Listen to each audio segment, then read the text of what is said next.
Hi నమస్తే welcome to my channel Vasumathi blogs. నా tripod పగిలిపోయిందండి మొన్న గురువారం రోజు. అందుకనేసి సెల్ఫీ వీడియో ఇలా పెట్టుకొని చేసుకుంటున్నాను. ఎన్నిసార్లు ట్రైపాడ్ విరుగుతుంది, మా ఆయన స్క్రూలు వేసి బిగిస్తున్నాడు. ఈ మధ్య రెగ్యులర్గా పడిపోయి విరిగిపోతూ ఉంది. వీడియోస్ ఎన్ని షూట్ చేస్తున్నానంటే అన్నీ షూట్ చేస్తున్నాను. సో వ్లాగ్ పెట్టడానికి మూడు లేకపోవడానికి కారణం ఇదే అనమాట. ఎప్పుడు చూడు ట్రైపాడ్ పగిలిపోతూ ఉంది, దిష్టి పడిపోయింది అనేసి అసలు. అందుకనేసి ఈ వీడియో చేసే రోజే ఆ ట్రైపాడ్ పగిలిపోయింది అనమాట. అందుకే ఈ వీడియో డిలే అయిపోయింది. నేను దిష్టిని బాగా నమ్ముతానండి, ఎందుకంటే అందరూ నాకు బ్రెయిన్కు దిష్టి పడుతుందని బాగా ఎక్కించి పెట్టినారు.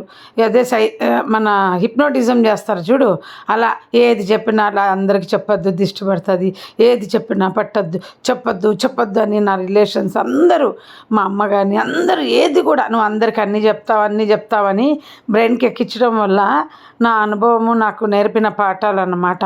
అందుకనేసి వీడియో షూట్ చేసేటప్పుడు కూడా నేను చెప్పేటప్పుడు చాలా జాగ్రత్తగా షేర్ చేసుకుంటాం మీతో.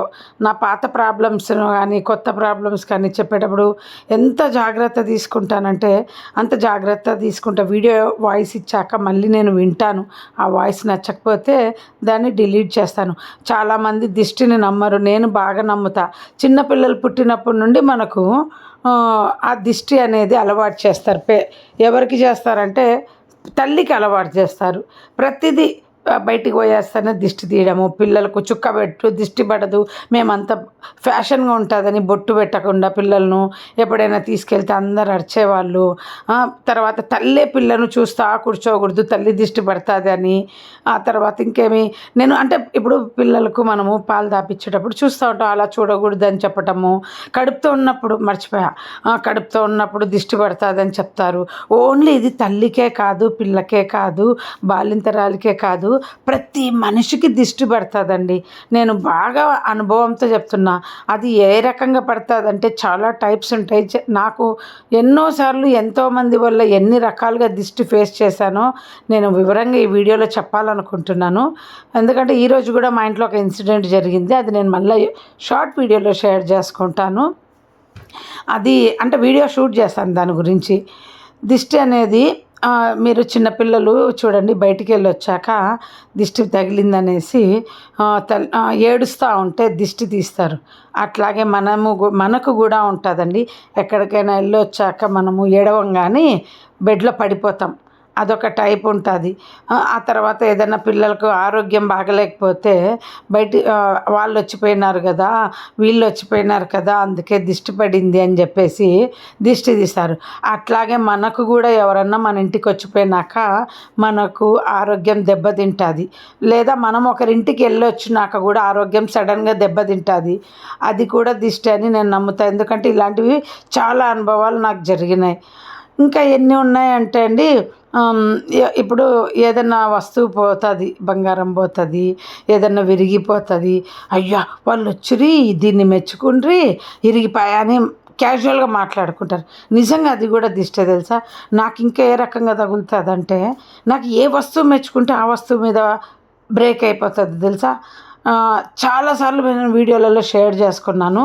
ఇప్పుడు నేను హైదరాబాద్లో ఉన్నప్పుడు అండి, నా పెళ్ళికి ముందు కూడా, నా పెళ్ళికి మా అమ్మ 100 చీరలు ఇచ్చింది. నేను రకరకాల చీరలు కట్టేదాన్ని. నా చీర చూసి ఎవరన్నా బాగుందని నాకు డైరెక్ట్గా చెప్తారనుకోండి, అది వాష్ చేసేటప్పుడు నాకు అది కలర్ పోతుందండి. ఫస్ట్ వాష్కే కలర్ పోయి ఆ చీర వేస్ట్ అయిపోతుంది. ఇంకోటి ఏంటంటే, ఎన్ని రోజులు అల్మార్లో ఉన్న ఆ చీర ఏం కాదు, ఎప్పుడైతే నలుగురు ముందర కట్టుకొని ఆ చీరతో తిరిగి తర్వాత వాష్ చేసి ఐరన్ చేస్తాను కదా, ఐరన్ చేసేటప్పుడు ఎవరైనా మెచ్చుకుంటారు కదా, చీర బాగుందని కాలిపోతుంది. ఇంకొకసారి అయితే పెద్ద పాప కడుపుతో ఉన్నప్పుడు ఎగ్జిబిషన్ పోయిన, పాప 12th క్లాస్ అమ్మాయి, పక్కింటి అమ్మాయి, మీకు ఒకసారి షార్ట్ వీడియోలో చెప్పా కదా, అమ్మాయి చెప్తేనే శారీస్ బిజినెస్ చేస్తున్నానని. ఆంటీ ఈ చీర మీకు బాగుంది అనిందండి.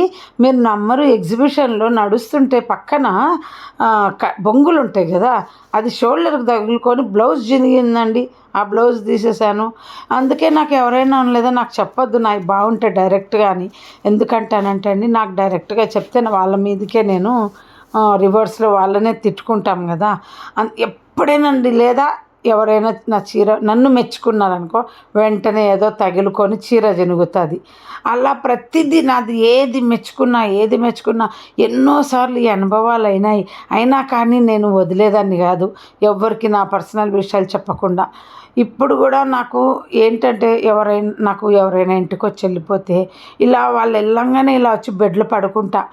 ఒక రోజు 2 రోజులు పడుతుంది. ఇది నేను మా గురువు శిష్యుల కాడ విన్నా. వాళ్ళు ఎవరింటికన్నా మా ఇంటికి ఎక్కువ వచ్చేవాళ్ళు మా గురువు శిష్యులు. ఎవరింటికన్నా వెళ్ళేసి వచ్చి లాస్ట్లో హైదరాబాద్ మా ఇంటి నుండి కలకత్తా రిటర్న్ వెళ్ళేవాళ్ళు. ఫుల్ డే నిద్రపోతుంటారు, లేయకుండా ఫుల్ డే తినడం నిద్రపోవడం. వాళ్ళ ఇంట్లో నెగిటివ్ చాలా ఉంది అంటే అప్పుడు నాకు తెలిసేది కాదు. అంటే వీళ్ళకు అటాక్ అయ్యేది. అంటే మహాత్ములకు వేరే వాళ్ళ నెగిటివ్ లాక్కునే స్వభావం ఉంటుంది కదా. ఇప్పుడు నేను మహాత్మురాలు అనట్లా.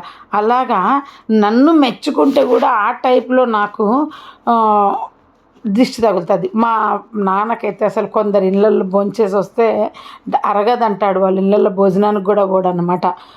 వాళ్ళ సొంత బ్లడ్ రిలేషనే. మా అమ్మ పోతుంది కానీ మా నాన్నప్పుడు ఏమంటే నాకు వాళ్ళ ఫుడ్ తింటే అరగదు అని. అలా చాలామందికి ఉంటుందండి కొందరు. అందుకే మా ఇంటికి ఎవరైనా వచ్చి వెళ్తే నేను ఎందుకు భయపడతానంటే ఇట్లాంటి ఫీలింగ్స్, నాలాంటి ఫీలింగ్స్ వాళ్ళకు కూడా ఏమన్నా ఉంటాయేమో. వాళ్ళ ఇంటికి పోయొచ్చా. మా ఆయన కూడా ఒకసారి ఊరు వెళ్ళొచ్చి వాళ్ళ బ్రదర్ ఇంటికి వెళ్ళొచ్చాడు. 15 days మా ఆయన బెడ్లో ఉన్నాడు. లైఫ్లో మా ఆయన ఎప్పుడు కూడా బెడ్లో పడలేదండి. అలాగే నిద్రపోతున్నాడు. లేస్తాడు జలుబు దగ్గుతో నీరసం పడి ఎంత భయపడినానంటే అంత భయపడినా. అట్లా అందరికీ ఉంటాయండి. మనం ఒకరింటికి పోయినా మనకు తగులుతాయి, మన ఇంటికి ఒకరు వచ్చి వెళ్ళినా తగులుతాయి. అందుకని ఏ విషయమైనా మనది జరగడం అంతా అయిపోయి ఇంకా దీని మీద దిష్టి పెట్టినా ఇప్పుడు ఏం అవ్వదు అనుకున్నాక. ఇప్పుడు ఫర్ ఎగ్జాంపుల్ ఈ వంట మీద చెప్తున్నా. ఇది ఏంటంటే ఆ జొన్న పునుకులు వేసాను కదా, గురువారం రోజు మా ఆయనకి వేసినది చూపిస్తూ వీడియో చేశాను. మిగిలిన పిండి మరుసటి రోజు చిన్నదానికి కాల్చిచ్చాను. ఆ రోజు ఇప్పుడు ఎగ్జాంపుల్ చెప్తున్నా, జస్ట్ ఆ రోజు కాదు. ఇప్పుడు ఈ వంట చేసేటప్పుడు ఎవరైనా చూశారనుకో చెడిపోతుంది. ఇప్పుడు అంతా రెడీ అయినాక కదా, మేము తిన్నాక కదా మీకు వీడియో పెట్టేది. అప్పుడు ఆ వంట మీద ఏం ఎఫెక్ట్ పడుతుంది? ఏమీ పడదు. మీరు తెలీదు, ఊర్లలో పని వాళ్ళు వచ్చి ఈ కిచెన్లోకి రానిచ్చేవాళ్ళు కాదు. ఏమన్నా పని వాళ్ళు వస్తున్నారంటే దాని మీద బట్ట కప్పేయండి దిష్టి తగులుతుంది అని తిండి మీద బట్ట కప్పించేవాళ్ళు. ఇప్పుడు నేను కూడా అంటే చాలామంది అందుకే కిచెన్లో పని వాళ్ళే కాదు మన బంధువులైనా దిష్టి పడుతుంది. ఎవరైనా అబ్బా అన్నారంటే చాలండి దిష్టి పడుతుంది. అందుకనేసే మీకు ఎవరి మీద ఏ ఫీలింగ్స్ ఉన్నా వాళ్ళకు డైరెక్ట్గా చెప్పకండి, మిమ్మల్ని తిట్టుకుంటారని చెప్తున్నా. నేను కూడా ఎవరిని మెచ్చుకోను అతిగా. వాళ్ళకి తెలియకూడదు, మనకు వాళ్ళ మీద అబ్బా అన్న ఫీలింగ్ ఉందనేది తెలియకూడదు అన్నమాట. సో ఈ వీడియో మీకు నచ్చుతుందో లేదో నాకు తెలీదు. నాకు చాలాసార్లు అందుకే ఇప్పటికీ ఎన్నో బాధలైనా ఆనందాలైనా కడుపులోనే పెట్టుకొని ఎప్పుడో చాలా లేటుగా రిలీజ్ చేస్తాను. నా నోరు చిన్నప్పటి నుండి దాచుకునే మనస్తత్వం కాదు. నాకు ఏదైనా న్యూస్ తెలుస్తానే అంటే నా పర్సనల్ది ఆనందము వెంటనే వేరే వాళ్ళతో షేర్ చేసుకునేదాన్ని, బాధను షేర్ చేసుకునేదాన్ని కాదు. ఇప్పుడు రివర్స్ అయిన బాధను వెంటనే చెప్పుకుంటాను, ఆనందాన్ని కడుపులో దాచుకుంటాను. అందుకే లావ్ అయిపోయాను. సినిమాలో చెప్తారు కదా, లోపల పెట్టుకుంటే నా పొట్ట ఉబ్బిపోతుందని. నేను కూడా మీకు సరదాగా ఒక ఎంటర్టైన్మెంట్గా ఆ మాట చెప్పాను లాస్ట్లో. అంతే అండి వాళ్ళ వీడియో. అసలు వ్లాగ్ వీడియోలు పెట్టడానికి 4 రోజులుగా కుదరలేదు. ఈరోజు ఈ ఫీలింగ్తో ఇలా షేర్ చేసుకున్నాను. Bye, see you.